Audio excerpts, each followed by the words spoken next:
조갑제 TV 시청자 여러분 안녕하십니까? 2023년 2월 8일 오후 2시입니다. 우리나라 이 사법 역사상 일찍이 본 적이 없는 현직 부장판사의 폭로가 나왔습니다. 그것도 김명수 대법원장이 국가보안법 위반 전력을 가지고 있는 사람을 대법관으로 임명하기 위해서 압력 또는 영향력을 행사했다는 내용입니다. 대법관 임명과 관련된 겁니다. 그 대법관이 운동권 전력이 있는 정도가 아니라 국가보안법 위반 혐의로 실형을 선고받았던 사람입니다. 이흥구 대법관인데 이 사람을 임명하기 위해서 인사원칙을 위반했다는 폭로를 현직 부장판사가 했습니다. 이거 우리나라 사법 역사상 처음 있는 제대로 된 폭로입니다. 대법관 임명 과정에서 김명수 대법원장이 인선에 관여하지 않겠다는 약속을 어기고 부당하게 특정 후보 이흥구입니다. 이흥구를 지목하며 재청권을 행사했다고 주장을 했습니다. 대법관 인선 과정의 문제를 해당 과정에 직접 관여한 판사가 폭로한 것은 역사상 처음입니다. 어마어마한 파장이 지금 예상됩니다. 송승용 서울 동부지법 부장판사는 오늘 오전 법원 게시판에 대법원장은 헌법재판소 재판관 지명권을 적절히 행사해야 한다는 글을 올렸습니다. 송 부장판사는 최근 대법원이 헌법재판소 재판관 심사 동의자 명단을 공개하는 등 인선 절차에 착수한 점을 언급하면서 자신이 대법관 후보 추천위원회에서 관여한 체험을 가지고 폭로를 했습니다. 이건 당사자입니다. 바로 그 자리에 있었던 사람입니다. 송 부장판사는 2018년부터 대법관 후보 추천위원회에 전국 법관대표회의 선출을 거쳐서 위원으로 임명돼 가지고 후보자의 심사 추천 절차에 관여했던 사람입니다. 그러니까 이분이 김명수 측에 있었던 사람으로 보입니다. 그러니까 이 내부 폭로의 파장이 더 크다는 이야기죠. 특히 2020년 9월 8일자입니다. 9월 8일자로 퇴임한 권순일 대법관의 후임 재청을 위한 대법관 후보 추천위원회에서 있었던 일을 상세히 밝혔습니다. 그 과정은 이렇습니다. 대법관이 추천되는 과정은 대법관은 추천된 후보 중에서 대법원장이 재청을 하면은 국회 동의를 거쳐서 대통령이 임명합니다. 추천된 후보 중 3, 4명으로 후보자를 압축하는 과정에 위원회가 관여하고 이 과정에서 대법원장의 의중이 반영돼 왔는데 과거에는 그런데 하지만 김명수 대법원장은 2018년 5월 대법관 후보 추천위원회 규칙을 개정해 가지고 대법원장이 추천위원회에 특정 심사 대상자를 제시할 수 있도록 한 내용을 삭제해 버렸습니다. 자신이 가장 깨끗한 중립적인 객관적인 인사를 하겠다는 걸 천명하기 위해서 그랬다는 거죠.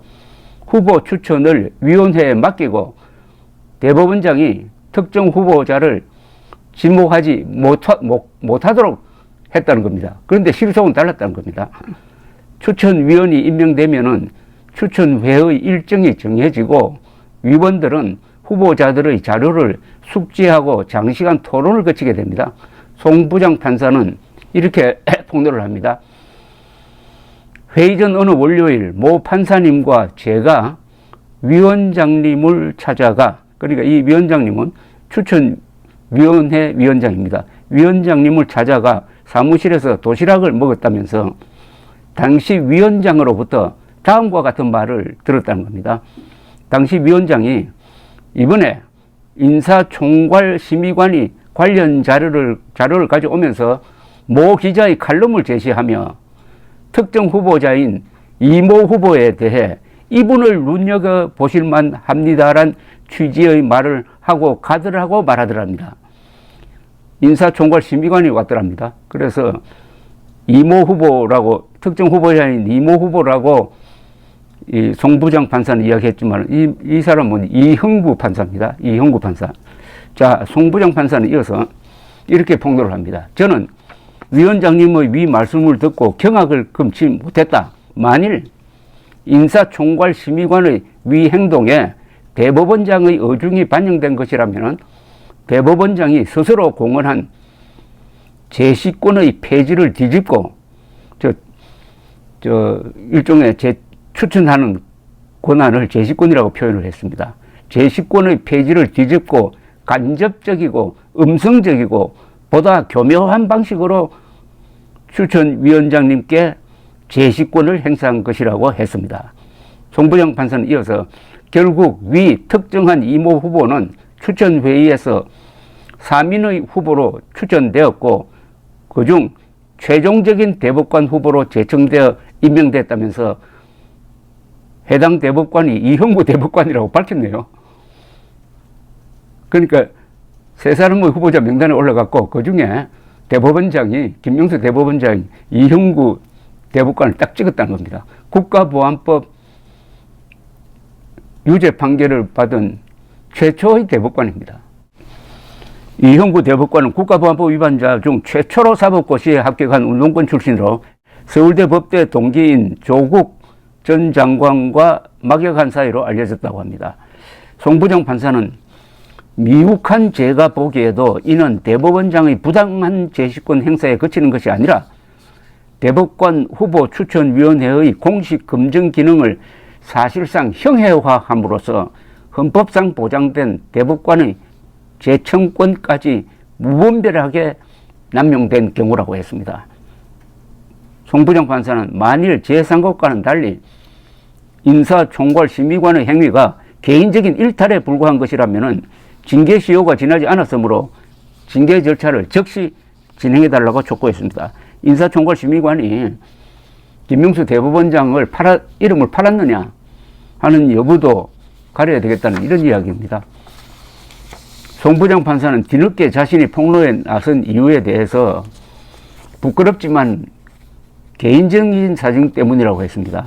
자신이 전임 양승태 대법원장 시절의 인사 조치와 관련하여서 최하위 인사평점을 받은 사정이 있었다고 했습니다. 송 부장 판사는 사법행정권 남용 사건과 관련해 가지고 양승태 전 대법원장으로부터 부당한 인사 불이익을 받았다는 인사 피해자로서 검찰 조사를 받기도 했습니다. 뭐 여러 사정으로 보면 이 사람이 평소에 김명수 대법원장 척에 있었던 분으로 보입니다. 그의 폭로를 두고 법원 내부에서는 큰 파장이 일고 있다고 합니다. 당장 예정된 헌법재판관 후보 추천 절차에서 김명수 대법원장이 자신의 의중을 반영하기 어렵게 됐다는 분석이 나오는데 또 더구나 이 폭로한 송 부장 판사가 사법행정권 남용사건 피해자로서 초기 김명수 대법관과 기조를 같이 해왔다는 측면에서 김 대법원장이 믿는 도끼에 발등 찍힌 꼴이라는 평가도 있다고 합니다. 송 부장 판사는 게시글에 대한 입장을 묻는 조선일보 기자의 질문에 따로 드릴 말씀이 없다고 했습니다. 김명수 대법원장이 저지른 반법치적인 행위는 뭐 너무나 많아가지고 김명수 앞에 나오면 자동적으로 거짓말쟁이 김명수 대법원장 이렇게 되어 있습니다. 원래 퇴임을 하는데 퇴임하기 직전에 또 뭘 해놓고 갈지 모르겠는데 여기서 아주 핵심적인 것은 국가보안법 위반 전력자를 대법관으로 임명하는데 뒤에서 막강한 영향력을 행사했고 결국 성사시켰다. 이 점 아니겠습니까? 김명수 대법원장이 한 행위 중에서 뭐 일관된 것은 문재인 대통령의 부하 역할을 했습니다. 더구나 민주당의 하수인 노릇을 했습니다. 그러면 민주당과 문재인은 지난 5년 동안 김정은의 부하 노릇을 한 거 아닙니까? 그러니까 그 맥락에서 보면은 국가보안법 위반 전력자를 대법관으로 임명하는 것은 너무나 자연스러운 겁니다. 그 동네에서는. 또 김명수 자신이 우리법연구회라는 이 법원 내의 사조직을 이끌었고, 그 경력이 보면은 대법원장으로 임명하기 전에 춘천지법원장이었습니다. 춘천지법원장을 대법원장으로 임명하는 것은 간단하게 말하면은 연대장을 육군참모총장으로 임명하는 것하고 똑같습니다. 보통의 경우 그렇게 해놓으면은 자기 임명한 사람한테 감사한 마음이 넘쳐가지고 제대로 사법부의 독립을 지킬 수가 없죠. 어차피 김명수는 퇴임하게 되어 있습니다. 퇴임한 뒤에도 권력의 갑옷을 벗은 다음에도 온전하게 살 수 있을지 그거 한번 지켜보는 것도 큰 재미겠습니다. 참고로 양승태 전 대법원장, 김명수와는 급이 완전히 다른 양승태 전 대법원장을 감옥으로 보낸 사람이 김명수 아닙니까? 사실상. 그러면은 정의가 살아있다면은 김명수도 후속 수사를 해가지고 감옥에 집어넣는 게 그게 정의입니다. 정의가 따로 없습니다. 이에는 이, 눈에는 눈, 이게 정의의 기본입니다. 감사합니다.